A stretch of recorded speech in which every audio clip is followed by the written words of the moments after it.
What's up, guys? Welcome to your 81st Android tutorial for the new Boston.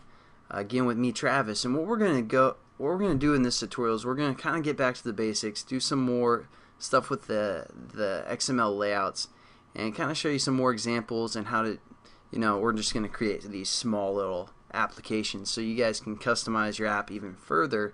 And what we're gonna do in this tutorial is basically learn about the sliding drawer. And that's basically what this is.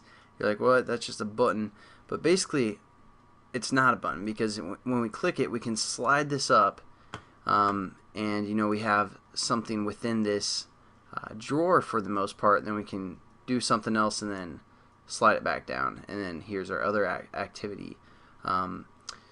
So as you can see, I mean, the graphics aren't that great. You can create your own kind of type of handle to make it look better, but as a graphic or something, and then you can still slide it up, check some preferences or something like that, and then slide it back down. Pretty simple. I don't know, we might get into the animation the Java, how to use some of the methods that this sliding drawer can actually access, but for now we're just going to create this here.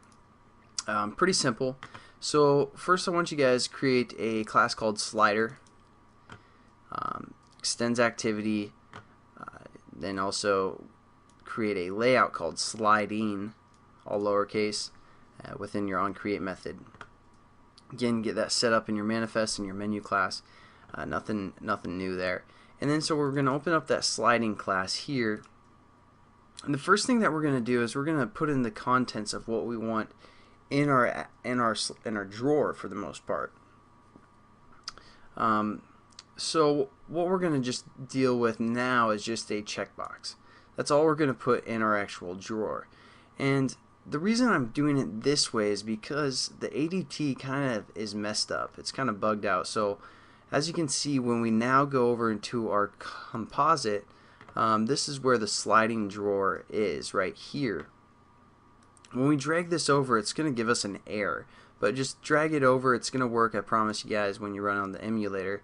And see, as you can see, it's giving us an error. It can't find the class called sliding drawer. That's just a Android problem. It's it's a bug. We're just going to have to deal with it.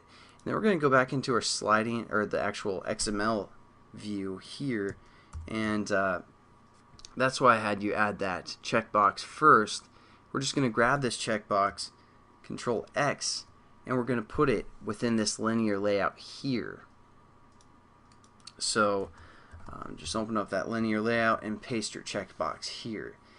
And basically what's happening is we create a sliding drawer and we give it an ID that we want to reference in Java. So we're just going to call this sliding